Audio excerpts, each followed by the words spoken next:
While many know the famous expression, "Nothing is certain except death and taxes," it turns out that the Bible does, in fact, mention some individuals that never experienced death.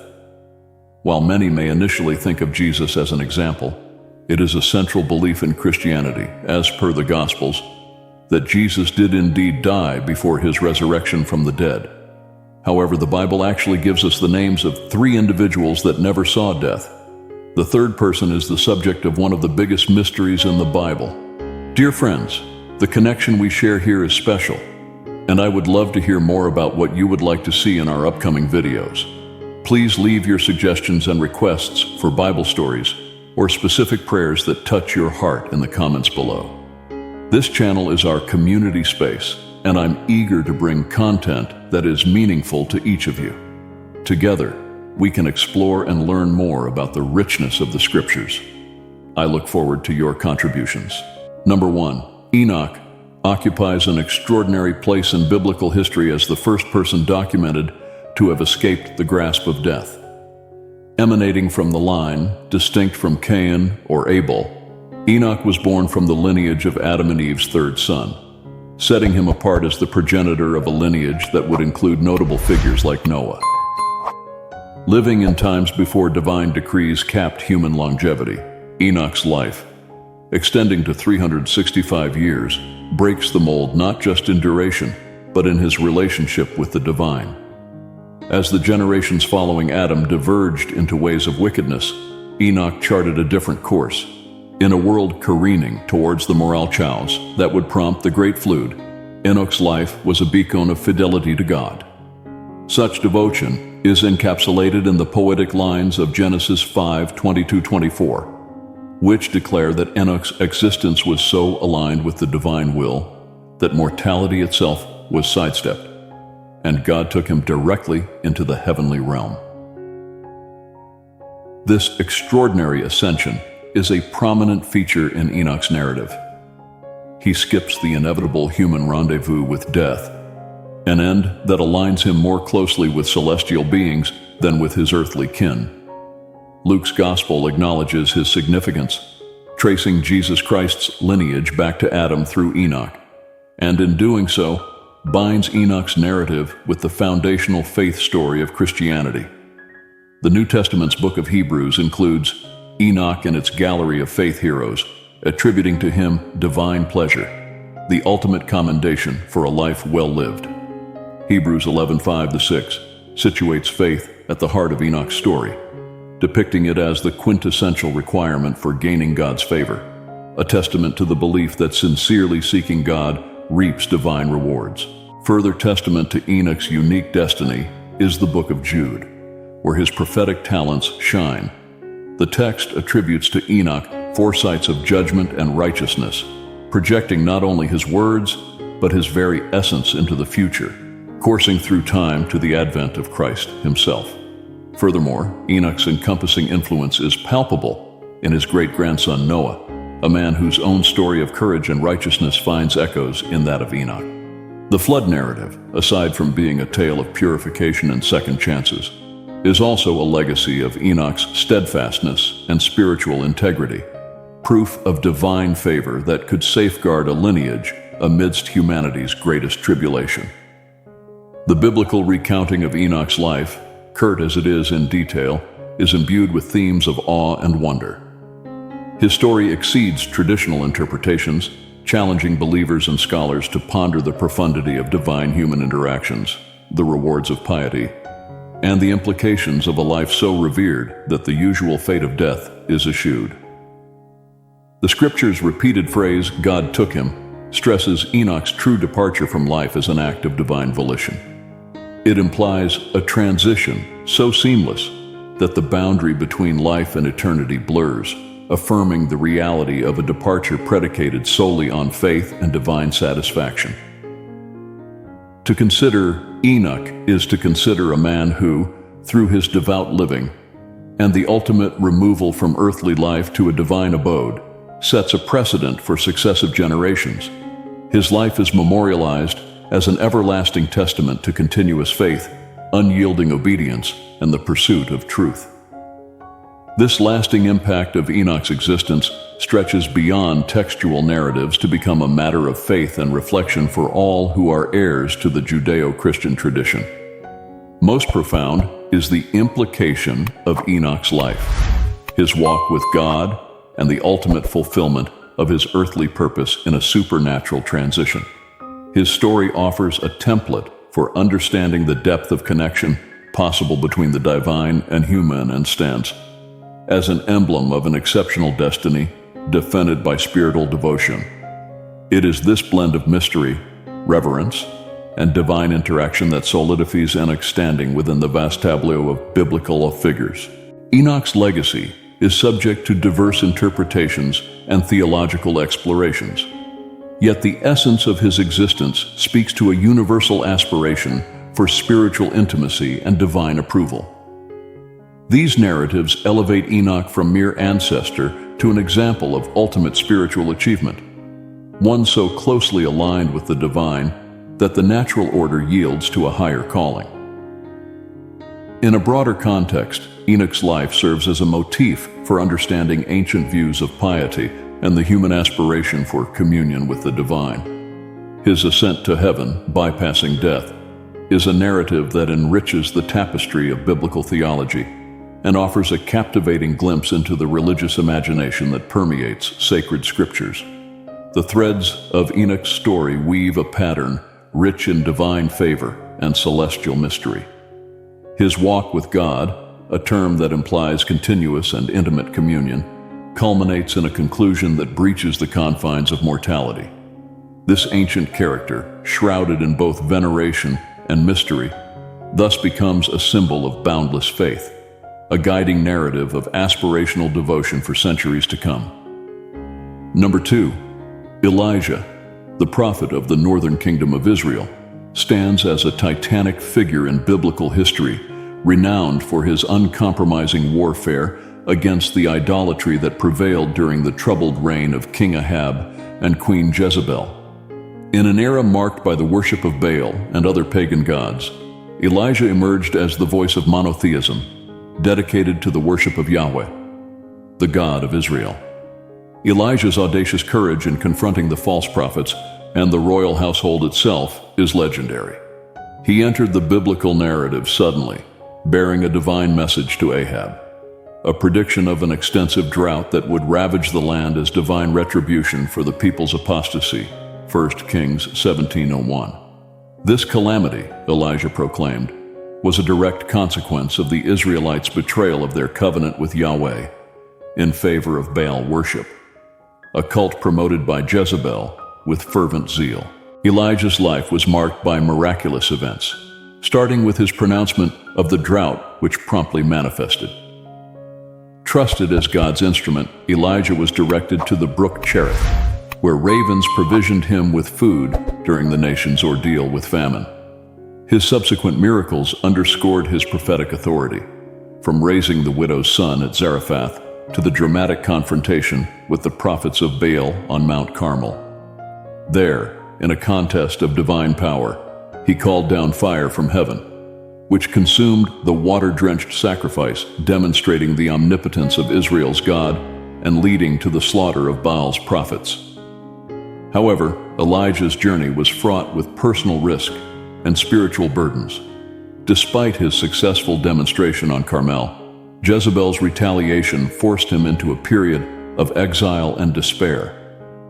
In a profound moment of vulnerability, Elijah experienced God not in the dramatic phenomena of wind, earthquake, or fire, but in a still small voice that reaffirmed his mission. 1 Kings 19:12. Elijah's influence extended beyond his miracles. He was instrumental in the anointment of his successor Elisha, and in prophesying the gruesome demise of Ahab's dynasty and Jezebel's grisly fate. The transformation of social consciousness about Yahweh's supremacy was partly his legacy, countering the rampant idolatry with the reaffirmation of monotheism. His departure from earth was as extraordinary as his life. Preceded by 4 warnings to Elisha and the prophetic community, Elijah's ascent to heaven was a spectacular event. Unlike any other figure except Enoch, Elijah did not taste death. On the ordained day, after he and Elisha had crossed the Jordan River miraculously, a chariot of fire drawn by horses of fire appeared, separating Elisha from his mentor, and Elijah was taken up in a whirlwind into heaven. This ascension, as recorded in 2 Kings 2:11, served as a breathtaking climax to a life of intense devotion and spiritual triumph. It conferred upon Elijah an almost mythic status, ensuring his remembrance in traditions and prophecies, particularly as the forerunner to the Messiah. Elijah's life-length narrative divulges a series of oppositions, victories, and moments of fatigue. His intimate dialogues with God, public displays of divine support, and periods of dejection convey a complex portrait of a prophet. Enormously empowered, yet acutely human. The state of Israel at that time was marred by religious deterioration, wherein the calculation of political leverage overshadowed covenantal fidelity. Elijah's confrontations, fueled by zealous commitment to Yahweh, sought to realign the kingdom's priorities to their divine obligations. His display of divine authority ranged from halting the seasonal downpour to multiplying meager sustenance, each act reinforcing the concurrent themes of judgment and provision. Elisha's request for a double portion of Elijah's spirit, granted as he witnessed the whirlwind ascension, signified the continuation and intensification of prophetic authority, even as the original prophet was elevated to a heavenly abode. Elijah's end, devoid of the somberness of death, was an enthroning testament to his unswerving fidelity and the inherent power in calling a people back to their foundational beliefs and ethics. Elijah's narrative, mingling human drama with theological quests, reflects a tumultuous period in Israelite history where the battle for religious purity was waged not only in temples, but within the hearts of the populace. His legacy is enduring. In the Jewish tradition, he is invoked at every Passover Seder and at every circumcision, symbolic of the eternal hope for divine presence and revelation. In Christianity, he is revered as a precursor to John the Baptist, heralding the advent of Christ. As a prophet whose earthly life was bound up with conflict and whose departure transcended the finality of death, Elijah stands as an emblematic figure of faithfulness in biblical lore. His story intertwines human resolve with divine mandate, urging us to recall the divine imperatives for justice, loyalty, and monotheistic conviction in the face of societal deviation. In subsequent religious thought, Elijah became a symbol of hope, a promise that the righteous are not forgotten by God.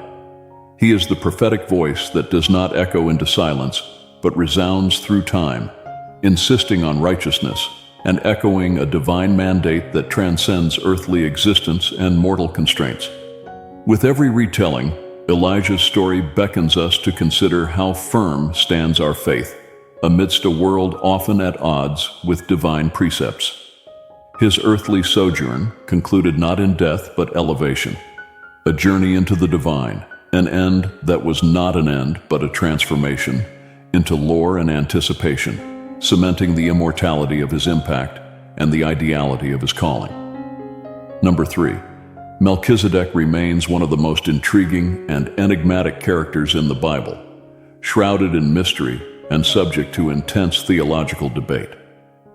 This figure is introduced in the book of Genesis as a priest of the Most High God and King of Salem, believed to be ancient Jerusalem. His brief but potent encounter with Abraham, following Abraham's victorious return from rescuing his nephew Lot, has sparked centuries of speculation and scholarly analysis. The biblical account describes Melchizedek bringing out bread and wine and blessing Abraham, who in turn gives him a tithe of all the goods recovered in battle. Genesis 14-18:20. This exchange has profound implications within the Judeo-Christian tradition, pointing to Melchizedek's superior priestly status even over Abraham, the patriarch. Melchizedek's name, translating to King of Righteousness, combined with his title as King of Salem, meaning King of Peace, conveys significant royal and religious symbolism. His priesthood predates the Levitical priesthood instituted among the Israelites and is seen as a timeless order, of which Christ himself is proclaimed a part in the book of Hebrews. Psalm 110:4 depicts Melchizedek as a prototype for a coming priestly king, a messianic figure who will be priest forever. This psalm is later interpreted in Hebrews 7 as referring to Jesus, drawing a parallel between the priesthood of Melchizedek and the eternal priesthood of Christ. The writer of Hebrews elaborates on Melchizedek's priesthood, noting his lack of recorded lineage or death, making his order seem eternal, mirroring the eternal nature of Christ. Melchizedek's priesthood, characterized by its timeless and continual nature, stands apart from the Levitical priesthood, which required genealogical credentials and was subject to mortality. The absence of recorded death for Melchizedek serves to highlight the eternal and transcendent quality of his priesthood, like how Christ's priesthood transcends time and death following his resurrection. This has led some scholars and believers to wonder if Melchizedek is a pre-incarnate appearance of Christ or a unique type foreshadowing Christ. Exploring Hebrews 7 further, it is argued that Jesus' resurrection established him as a priest forever, invoking the unchanging divine oath that ties him to Melchizedek. This casts Jesus as the perfect priest, one who mediates a better covenant between God and humanity, superseding the old covenant established under Levitical law. The debates about Melchizedek's identity often hinge on his description as a figure without mother or father, without genealogy, neither born nor dying. Such a description is unparalleled for human characters in the Bible, leading to various interpretations. Some argue that this lack of genealogy symbolically represents the eternal priesthood, as opposed to an actual historical account. Others maintain that Melchizedek was a historical king and priest whose records were simply not preserved, his story standing as a divine type pointing to Christ's higher priesthood. Furthermore, Melchizedek's status as both king and priest presents a duality that Jesus ultimately embodies in the New Testament. Jesus, hailed as the Prince of Peace, advocates spiritual peace and reconciliation with God, fulfilling the dual roles of monarch and mediator in a more profound sense than any traditional king or priest. The discussion inevitably returns to the identity of Melchizedek and his relationship with Christ. If Melchizedek is seen as a symbolic precursor or a type for Christ, this suggests a deliberate foreshadowing of a new order by the narrative of Genesis, carried through to Hebrews. On the other hand, the similarities between the two have led some to speculate that Melchizedek was an early theophany, a pre-Bethlehem appearance of Christ in another form. Theologians and biblical scholars have wrestled with the implications of Melchizedek's depiction, a figure without recorded origin or end, an eternal priesthood, a timeless sovereign. The scriptural narrative neither affirms nor denies many of these speculative positions, leaving Melchizedek as a figure who straddles history and theology, the earthly and the divine, and reflects the multi-layered nature of biblical typology. This enigmatic priest-king and his brief yet impactful biblical cameo continue to fascinate and inspire believers. He is a figure shrouded in an almost mythic aura, holding a special place within the tapestry of Scripture as one who bridges ancient patriarchal religion with the messianic hope crystallized in Jesus Christ. Melchizedek's mysterious character serves as a reminder of the rich symbolism and layers within the biblical text, inviting readers into deeper reflection on the nature of priesthood, kingship, and the foreshadowing of Christ's eternal rule. His narrative encourages faith communities to consider the ways in which divine mysteries are revealed, often through figures who transcend the expected boundaries of time and space. In summary, Melchizedek's story straddles the mysterious and the historical, embodying theological truths that echo through the Hebrew Scriptures and find fulfillment in the person and work of Jesus Christ. Whether viewed as a prefiguration, a historical priest-king with an obscured record, or as Christ himself in another form, the discussion surrounding Melchizedek enriches the tapestry of biblical faith and the understanding of Christ's ultimate role as the eternal high priest. If you've been blessed by the videos we share here, don't forget to subscribe to the channel and hit the notification bell so you won't miss any special content we're preparing for you. Our community is growing, and we want each of you to be a part of this spiritual journey with us. Now, something special is happening. Currently, 2 inspirational prayers are displayed on the screen. We want you to participate and choose which one you'd like to see in the next video. Share your choice in the comments and contribute to keeping this powerful chain of prayers going. Each interaction from you is valuable and strengthens our spiritual community. Thank you all for being a part of this journey of faith and love.